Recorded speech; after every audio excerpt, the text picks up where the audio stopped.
Praise the Lord दोस्तों, फिर एक बार आप सभी का स्वागत है। आज देखते हैं कि परमेश्वर का वचन जो है क्षमा या माफी के विषय में क्या कहता है। मसीह के लोग होने के नाते बहुत जरूरी है हम माफ करें। हम इसलिए माफ किए गए हैं ताकि हम लोगों को माफ करें।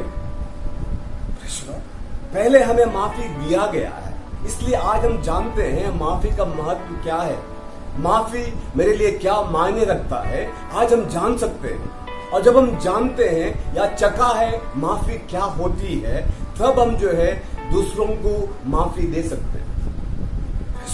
इसीलिए हमें पहले माफी परमेश्वर ने दे दिया है और उसके बाद परमेश्वर चाहता है हम औरों को जो हमारे खिलाफ गुनाह करते हैं, गलती करते हैं, हम उन्हें भी क्षमा करें। परमेश्वर ये चाहता है। इसलिए परमेश्वर ने हमें क्या किया है, हमें पहले माफ किया। उस माफी का जो एक खुशी है या वो आजादी है, परमेश्वर ने पहले हमें दिया है ताकि हम जब दूसरों को माफ करते हैं, अब जब हम दूसरों को माफ करते हैं, तब हम जान सकते हैं कि कैसा मुझे माफी मिली परमेश्वर के द्वारा, मैं कैसा आजाद महसूस करता हूँ। वैसा ही हम समझते हैं, हम दूसरों को जब माफी देते हैं, हमें पता चलता है वो इंसान, वो व्यक्ति जो है जिसने मेरे खिलाफ कैसा भी बर्ताव किया होगा, लेकिन हमें भी वो खुशी मिलती है कि मैंने उसे माफ किया है। अब मैं परमेश्वर की मर्जी के अनुसार मैं चल रहा हूं। परमेश्वर ने हमें माफ किया ताकि हम औरों को माफ करें। अब याद करें उस घड़ी को, यीशु सूली पर लटक रहा है, उसके हाथ और पैरों में जो भाइयों खिले हैं और उसकी पीठ जो है कोड़ों के मार से जो है छलनी किया गया, उसकी दाढ़ी नोची गई है। यशायाह की किताब में लिखा है वो पहचान में भी नहीं आ रहा था, जो भी उसकी ओर देखता था अपना मुंह मोड़ लेते थे। और सभी जो लोग जो तो वहां पर जो खड़े थे, जिन्होंने उसको सूली पर चढ़ाया, उस पर दोष लगाया, वे सभी वहां पर खड़े हैं। बाइबल के ज्ञानकार कहते हैं लगभग 700 सैनिकों ने उस पर थूका था। आप ध्यान दें उसका हालत जो है, उसका चेहरा कैसा दिखता होगा, और वे सब के सब जो हैं वहीं पर खड़े हैं। लेकिन अंत में आप याद करें, यीशु अपनी सांस छोड़ने से पहले कहता है कि हे पिता, इन्हें क्षमा कर, क्योंकि ये जानते नहीं है ये क्या कर रहे हैं। इस बात को ध्यान दें, ये लोग जो हैं वहां पर जो खड़े हैं वही नहीं है यीशु ने देखा। यीशु ने मुझे और आपको भी देखा। जो लोग वहां पर खड़े थे उनसे वही लोग नहीं है, लेकिन यीशु ने संसार के हर एक उस इंसान को देखा जो आदम से लेके संसार के अंत तक इस पृथ्वी पर आने वाले हैं। यीशु ने सबके सबों को देखा और पिता को पुकारा, हे पिता, उन्हें क्षमा कर, क्योंकि वो जानते नहीं है वो क्या कर रहे हैं। तो क्षमा जो है इंसान को क्या करता है, आजाद करता है। इसलिए बहुत जरूरी है। इसीलिए यीशु क्या कहता है, हमें भी क्षमा करना है, हमारे पास कोई और ऑप्शन नहीं है।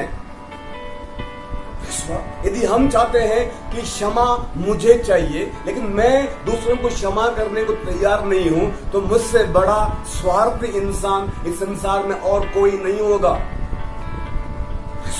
और स्वार्थी लोगों को परमेश्वर के राज्य में जगह नहीं है। इस बात को ध्यान दे भाई। मैं स्वार्थी हूंगा अगर मैं चाहता हूं कि प्रभु तू मुझे क्षमा कर, लेकिन मैं उस इंसान को या उस व्यक्ति को क्षमा नहीं करूंगा, अगर मेरा रवैया इस तरह का है, तो मैं सबसे बड़ा स्वार्थी हूं। और स्वार्थी लोगों से परमेश्वर घृणा करता है, क्योंकि परमेश्वर जो है दिलदार है, बड़ा दिल वाला है। परमेश्वर सबको क्षमा किया। आप ध्यान दें, हम किस तरह के गंदगी में फंसे हुए थे, आप हो या मैं हूं, हम क्या है सिर्फ हमें पता है और उस परमेश्वर को पता है। क्या हमने चुपके से किया है, क्या हमने गलत काम किए हैं, किस तरह से हमने सोचा है लोगों के विरोध में, उस बात को छोड़िए। आज भी शायद हम किसी के खिलाफ हम बुरा सोचते होंगे, अगर वो परमेश्वर उन सब बातों को प्रकट करेगा, हम कोई भी जो है परमेश्वर के आगे खड़े रहने के लायक नहीं है। इसलिए परमेश्वर चाहता है कि हम लोगों को माफ करें। इसलिए परमेश्वर ने क्या किया? सबसे पहले मुझे और आपको माफ किया, ताकि उस माफी के द्वारा जो हमने चखा है, परमेश्वर ने जो हमें दिया है, हम उसके लायक नहीं है। उस बात को ध्यान दें। हमें माफी मिली है, इसका मतलब ये नहीं है हम उस माफी के लायक है, लेकिन परमेश्वर ने अपनी बड़ी कृपा में अपने अनुग्रह दिखाते हुए हमें क्या किया? मुझे और आपको जो है माफ किया है। अगर वो माफ नहीं करेगा, हम परमेश्वर के आगे टिक नहीं पाएंगे। अगर वो माफ नहीं करेगा, हम अनंत काल का जीवन को प्राप्त कर नहीं पाएंगे। इसीलिए वचन में क्या लिखा है? जितना पूरब से पश्चिम दूर है, उतनी दूर जो है परमेश्वर ने मेरे और आपके गुनाहों को किया। इसलिए बहुत जरूरी है, माफी जो है एक मसीह जीवन का सबसे अहम हिस्सा है। अगर मैं दूसरों को माफ नहीं करूंगा तो मुझे भी माफी नहीं मिलेगी, बाइबल बताती है। और यीशु जो है बहुत सख्ती से कहता है। देखते हैं मत्ती का 6 अध्याय में हम देखते हैं, जब चेले देखते हैं यीशु को प्रार्थना करते हुए, और हर घड़ी हर पल जो है यीशु जो क्या करता था? अपने आप को भीड़ से अलग करके परमेश्वर के साथ जो है समय बिताता था। और इस तरह का जो रिश्ता जो है पिता के साथ, परमेश्वर के साथ लोगों ने देखा नहीं था। एक धार्मिक रूप में जो है लोग प्रार्थना करते थे। पुराने करार में हम देखते हैं, मंदिरों में जाते थे, सिनेगॉग में जाते थे, ये सारी बातें वो करते थे। लेकिन इस तरह से परमेश्वर को पिता कहकर पुकारते हुए प्रार्थना करना उन्होंने नहीं देखा था। और इसलिए जो है उनका मन में भी एक इच्छा होती थी कि हमें भी जानना है किस तरह से प्रार्थना करना है। तो वे जाके यीशु के पास कहते हैं कि प्रभु हमें भी प्रार्थना करना सिखा। और जब हम अच्छी बातें मांगते हैं, बाइबल बताती है परमेश्वर उन बातों को पूरा करता है। जब हम धार्मिकता की चाहत रखते हैं, हम तृप्त किए जाएंगे, बाइबल बताती है। जब हम चाहते हैं परमेश्वर के करीब आने के लिए, परमेश्वर अगर हम 1 कदम लेते हैं, परमेश्वर 10 कदम लेता है। और परमेश्वर जो यीशु जो है, प्रभु यीशु जो है, उनसे बहुत ही प्रसन्न हुआ और उन्होंने कहा कि जब तुम प्रार्थना करते हो इस तरह से प्रार्थना करो। और सिखाता है, हे हमारे पिता तू जो स्वर्ग में है, तेरा नाम पाक या पवित्र माना जाए, तेरा राज आए, तेरी इच्छा हो। फिर हम आगे क्या देखते हैं कि जैसा हम हमारे अपराधियों को क्षमा करते हैं, वैसा ही आप भी हमारे अपराधों को क्षमा कर पिता। तो क्या कहते हैं? जब हम इस प्रार्थना को हम कहते हैं, कभी कभार हम क्या होता है, हम एक आम तौर पर इस प्रार्थना को कहते हैं, लेकिन हम जानते नहीं इस प्रार्थना का मतलब क्या है, इस प्रार्थना में कितना गहराई भरी हुई है। जब हम इस प्रार्थना को हम करते हैं, तब हम क्या कहते हैं परमेश्वर से?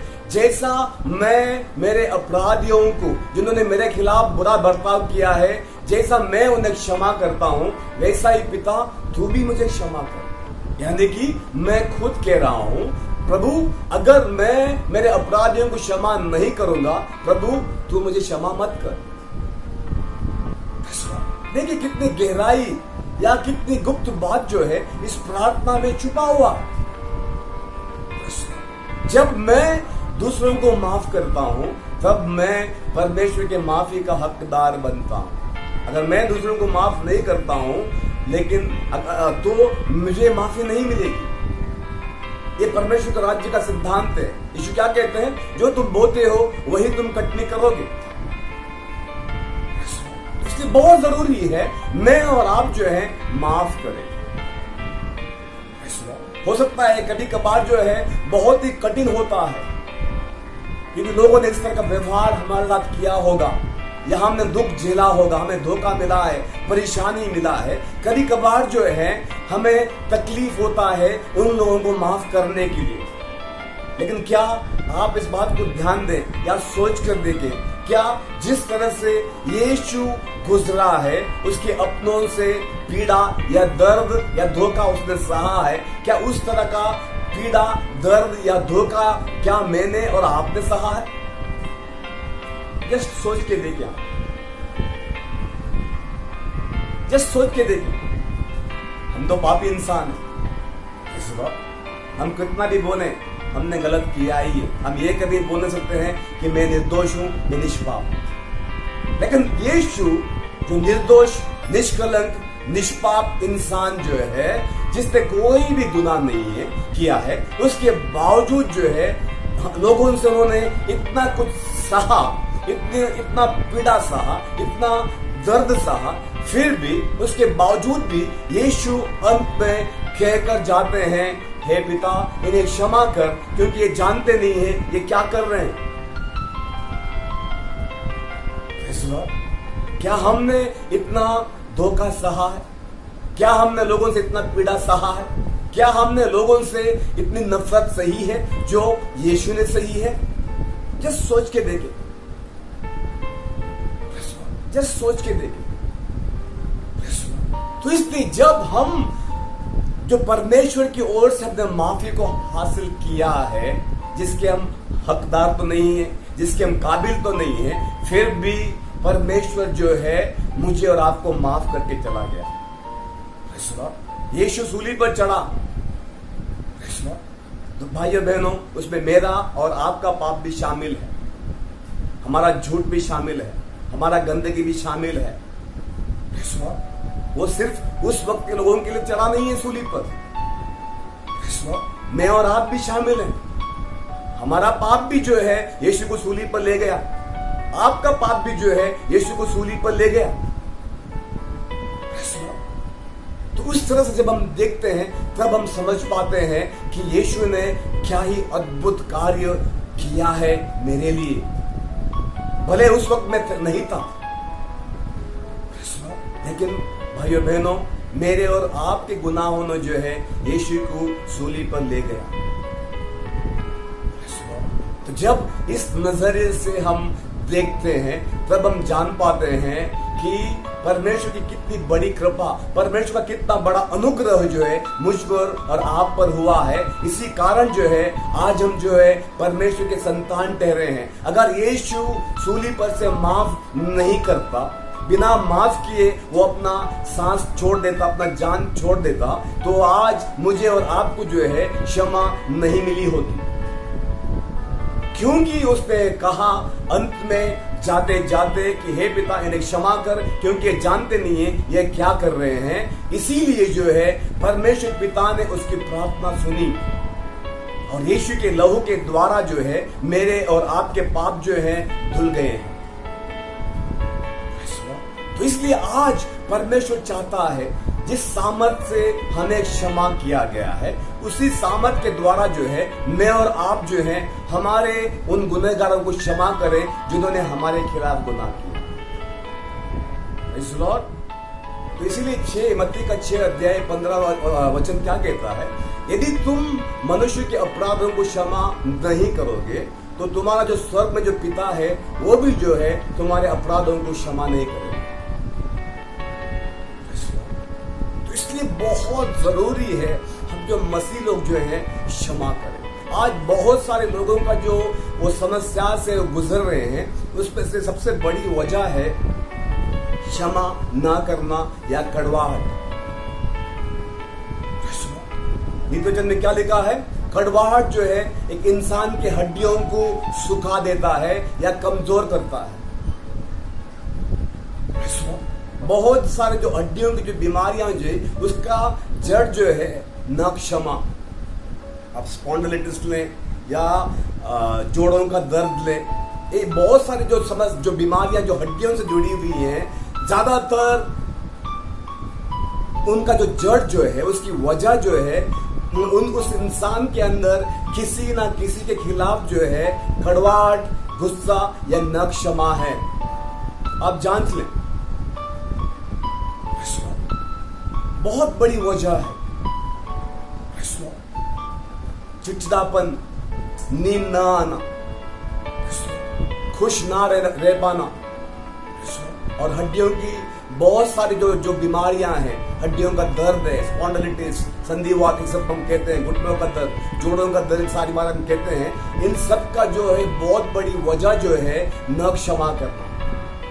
इसीलिए नीति वचन में लिखा है, जो कड़वाहट जो है हड्डियों को गला देता है या सुखा देता है। तो यदि आप इस तरह की बीमारियों से आप ग्रसित हैं, यदि आपके अंदर हड्डियों का दर्द होता है, घुटनों का दर्द है या कंधे का दर्द होता है, स्पॉन्डिलिटिस है, जस्ट जांचें अपने आप को। मैं ये नहीं कहता हूं कि हर बार ऐसा होता है, लेकिन ज्यादातर जो है यही एक वजह होती है।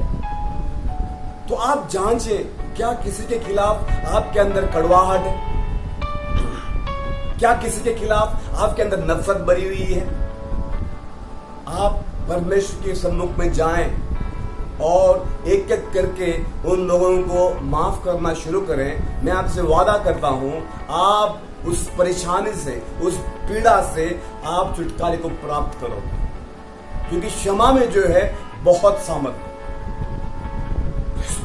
क्षमा का क्या करते हो? आप आजाद करते हो। जब तक आप क्षमा नहीं करोगे, वो इंसान जो है आपके बंधन में है, क्योंकि आपने उसको अपनी न क्षमा में बांध के रखा। इसलिए आपके हाथ में है, क्या आप उन्हें आजाद करना चाहते हो या नहीं चाहते। मत्ती का 18 अध्याय में हम एक बहुत ही दिलचस्प किस्से को हम देखते हैं। पतरस आके यीशु से पूछता है कि प्रभु, मैं मेरे अपराधियों को कितने बार क्षमा करूं? क्या 7 के 70 बार? पतरस पूछते हैं, क्या 7 बार मैं क्षमा करूं? तब यीशु उनसे क्या जवाब देते हैं? 7 बार नहीं, 7 का 70 बार। उसके बाद यीशु ने क्या कहते हैं? एक दृष्टांत के रूप में जो है क्षमा का विषय में कहते हैं। वो क्या कहते हैं? एक राजा ने चाहा कि अपने नौकरों का जो हिसाब किताब करे, तो बाइबल बताती है कि उसके सामने एक नौकर को लाया गया जो 10,000 तोड़ों का जो है कर्जदार था। 10,000 तोड़े, यानी कि आज यदि आप आज के आप हिसाब में आप उन्हें देखें, लगभग 20 साल का जो पगार के बराबर है। 20 साल के पगार के बराबर है, उसका उतना कर्जा अपने मालिक से था। मालिक ने कहा सख्ती से कि मेरा पैसा वापस कर। और यो इंसान जो है मालिक के चरणों में गिर गया और रोने लगा कि प्रभु, मेरे मालिक, मुझे और थोड़ा मौका दे, मैं तुम्हारा सब कुछ मैं लौटा दूंगा, मुझ पर दया कर, थोड़ी और मुझे मोहलत दे। लेकिन मालिक जानता है, इस बात को देखिए भाइयों बहनों, मालिक जानता है ये इंसान जो है देने के हालात में नहीं है। भले वो कह रहा है कि मैं चुका दूंगा, लेकिन मालिक को पता है क्या ये इंसान जो है पैसा वापस देने के हालात में है या नहीं, मालिक को पता है। वही हमारी और आपकी हालत थी भाइयों बहनों, जब परमेश्वर ने मेरे और आपके गुनाहों को जो है माफ किया। हम देने के हालात में नहीं है, हम चुकाने के हालात में नहीं थे, इसलिए यीशु जो है इंसान बन के आकर मेरे और आपका जो कर्जा था पिता के प्रति, वो यीशु ने चुका दिया। तो क्या बताते हैं हम? मत्ती का 18 में क्या देखते हैं? मालिक को उस पर दया आई, मालिक को उस पर तरस आई। मालिक किसको दर्शाता है? परमेश्वर को दर्शाता है। वो इंसान कौन है? वो मैं और आप हैं, जिनको क्षमा किया गया है। तो मालिक क्या कहता है? मेरे बेटे जा, मैं तुझे माफ करता हूं। मुझे पता है कि तू देने के हालत में नहीं है, तेरी काबिलियत नहीं है मेरे रुपयों को देने की, इसलिए मैं तुझे माफ करता हूं। जा, अपनी जिंदगी जी ले। और जैसा उसने माफ किया, उस इंसान के जीवन में आजादी आई, उस इंसान के जीवन में खुशियां आई। आप सोचिए, उन लोगों को जिनके पास करोड़ों का उधारी रहता है, वो खुश नहीं रहते हैं, बंधे हुए रहते हैं, बिस्तर पे लेट तो जाते हैं लेकिन नींद नहीं आती है, क्योंकि हमेशा जो है ये कर्जे का जो भार जो है उन्हें परेशान करते रहता है। लेकिन आप सोचिए, जब वो कर्जदार जो है जब उन्हें माफ करता है, आजादी आ जाती है। वो हालात जो है मेरा और आपका था, मालिक ने क्या कह दिया, बेटा जा, मेरी बेटी जा, मैं तुझे माफ करता हूं, और हम आजाद हो गए।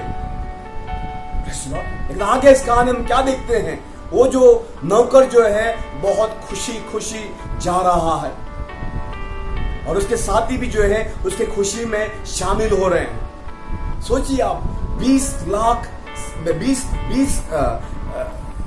लाख जो है साल का, 20 साल का जो है उसका जो है पगार के बराबर जो है माफ किया गया।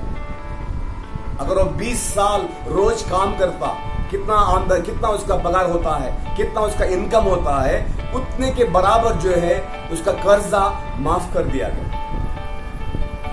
आप समझ सकते हैं कितना वो खुश इंसान, कितना अपने आप को आजाद महसूस करता होगा। अब तक जो है घुट घुट के जी रहा था, सोना चाहता था लेकिन नींद नहीं आती थी, खाना भी खाता था लेकिन वो खाने का लुत्फ उठा नहीं पाता था, अपने बीवी बच्चों के साथ रहता था लेकिन वो हमेशा उदास और दुखी दिखता था। क्या वजह थी? उधारी।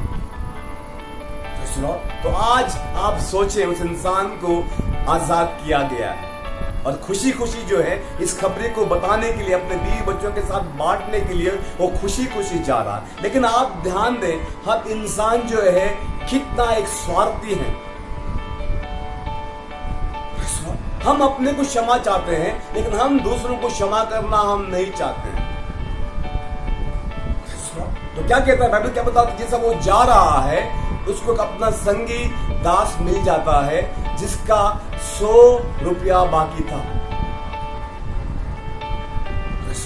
इसका 10,000 जो तोड़े जो है या 20 साल के जो तनख्वाह के बराबर जो है माफ किया गया है। अब इसका एक साथी जो है जिसने इससे 100 दिनारी के बराबर जो है उधारी लिया था, और वो क्या करता है, जैसा उसने उसको देख लिया उसका गला पकड़ता है।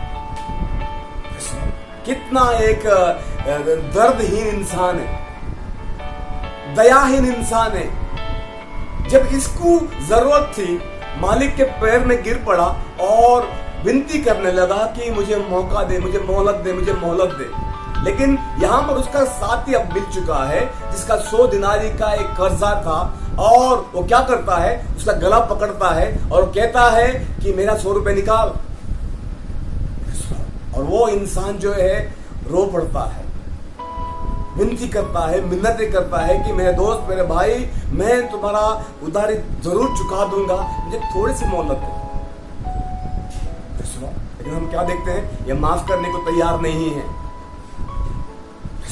बहुत ही कठोर इसका दिल है। हम भी कभी कभी जो है कठोर बन जाते हैं। जब अपनी बारी आती है या अपनों की बारी आती है, हम चाहते हैं हमारे तरफ जो है नरमी बढ़ता जाए, लेकिन जब दूसरों की तरफ नरमी दिखाने की बात आती है, हम बहुत कठोर हो जाते हैं। यहां पर क्या देखते हैं, इस इंसान ने उसको माफ करना नहीं चाहा और उसने क्या कर दिया, उसको बंदी खाने में डाल दिया। तो साथ ही देखते हैं कि क्या हो रहा है। उन्होंने जाके जो है राजा को खबर पहुंचा दी, राजा तूने उसके 10,000 तोड़े माफ किए, लेकिन इस इंसान जो है इतना कठोर है, इतना जो है एक निर्दयी है कि उसने अपने साथी के 100 दिनारी जो है माफ नहीं किया, उसको अंदर डाल दिया है। हमें बताती राजा का खून खोलता है। जब हम जो है दूसरों को माफ नहीं करते मेरे भाइयों बहनों, परमेश्वर जो है बहुत ही कठिन होता है। क्योंकि परमेश्वर क्या चाहता है, जैसा उसने हम पर दया किया है, जैसा उसने मुझ पर दया किया है, हम भी दूसरों को माफ करें और दया करें। अगर आप उस 100 दिनारी को भी आप निकाल दे, फिर भी इसके पास जो है उस 10,000 तोड़े जो है बहुत है। वो कोई नुकसान में नहीं है, वो फायदे में ही है। तो हम देखते हैं मालिक जो है उसको वापस बुलवाता है और क्या करता है, जैसा मैंने तुझे माफ किया, तूने मुझसे विनती किया, तू गिड़गिड़ाया, तू मेरे पैरों पर पड़ के विनती करने लगा, और मैंने तुझे माफ कर दिया, क्या तू अपने साथी को माफ नहीं कर सकता था, वो भी 100 दिनारी के लिए? बाइबल बताती है उसने अपने सैनिकों को आज्ञा दिया और कह दिया कि जब तक ये मेरा पैसा ना लौटाए तब तक जो है उसे बंदी खाने में डाल दो। आप सोचिए कैसा वो बंदी खाने में रहकर क्या कमाई कर सकता। यानी कि वो इंसान जो है कभी भी बाहर नहीं आ सकता, कभी भी बाहर नहीं आ सकता। इसलिए परमेश्वर इस दृष्टांत के द्वारा, इस कहानी के द्वारा मुझसे और आपसे क्या कह रहा है, हमारे सामने भी कोई ऑप्शन नहीं है कि या कोई चारा नहीं है कि हम क्षमा ना करें। तो आज इस वचन के द्वारा जो है, इस सिद्धांत के द्वारा मैं आपको उत्साहित करता हूं, किसी के खिलाफ गुस्सा ना रखें, किसी के खिलाफ जो है कड़वाहट ना रखें, हर एक को आजाद करें। जब आप माफ करते हो, चाहे आपका दोस्त हो, आपका पड़ोसी हो, आपका रिश्तेदार हो, आपके माँ बाप हो, आपका सास हो, ससुर हो, आपका बहू हो, आपका दामाद हो, कोई भी हो, आजाद करो, आजाद करो। देखिए कितना बड़ी खुशी मिलती है, कितनी बड़ी खुशी मिलती है आपको। आपको चैन की नींद आएगी, आपके अंदर से बीमारियां चली जाएंगी, आपकी हड्डियां जो है स्वस्थ बनेगी दोबारा। और उतना ही नहीं, परमेश्वर की तरफ से आप और हम भी जो है माफी का हकदार बनते हैं, क्योंकि हमने जब दूसरों को माफ किया है हमें भी माफी मिल जाती है। यही कहता है मत्ती का 6 अध्याय 15, और यीशु का प्रार्थना जो है, प्रभु की प्रार्थना जो है वही सिखाती है, जैसा मैं मेरे अपराधियों को क्षमा करता हूं पिता, वैसे ही तू भी मेरे अपराधों को क्षमा कर। यही उसका सिद्धांत है, यही उसका सारांश है। यानी कि अगर मैं मेरे अपनों को क्षमा नहीं करूंगा तो मुझे क्षमा नहीं मिलेगी, और मैं उस इंसान के समान जो निर्दयी था, कठोर था, जिसने अपने साथी के 100 दिनारी माफ नहीं किया। क्या बताती बाइबल बताती है, उसको जो सताने वाले हैं उनके हवाले कर दिया। तो ध्यान दें आप, अगर आप क्षमा नहीं कर सकते हो दूसरों को, तो इस बात को ध्यान दें। इस कहानी, इस घटना के आधार पर जो यीशु ने कही है, हम जो है सताने वालों के हाथ में हैं। जो क्षमा नहीं करता है अपनों को, अपने अपराधियों को क्षमा नहीं करता है, वो इंसान जो है सताने वालों के हाथ में है। ये सताने वाले कोई और नहीं है, जो परमेश्वर ने भेजे हैं। यहां पर इस कहानी में क्या देखते हैं, उस मालिक ने जो है उसको सताने वालों के हाथ में दिया है। यानी कि जब हम माफ नहीं करते हैं, हम जो है सताने वालों के हाथ में हैं। तो उसकी वजह क्या है, इसका नतीजा क्या है, नींद ना आना, चिड़चिड़ापन, हड्डियों की समस्या, अलग अलग की बीमारियां। यही जो है सताने वाले जो है हमें परेशान करते रहते हैं जब तक हम माफ ना करेंगे। तो इस वचन के द्वारा मेरे भाइयों, मेरे बहनों, मैं आपको उत्साहित करना चाहता हूं, हर एक को माफ करें। भले कितना भी कठिन हो सकता है आपको, लेकिन जितना यीशु गुजरा है उतना हम में से कोई भी नहीं गुजरा है। तो इसलिए हमारे पास दूसरा कोई राह नहीं है सिवाय माफ करने। प्रभु आपको आशीष दे।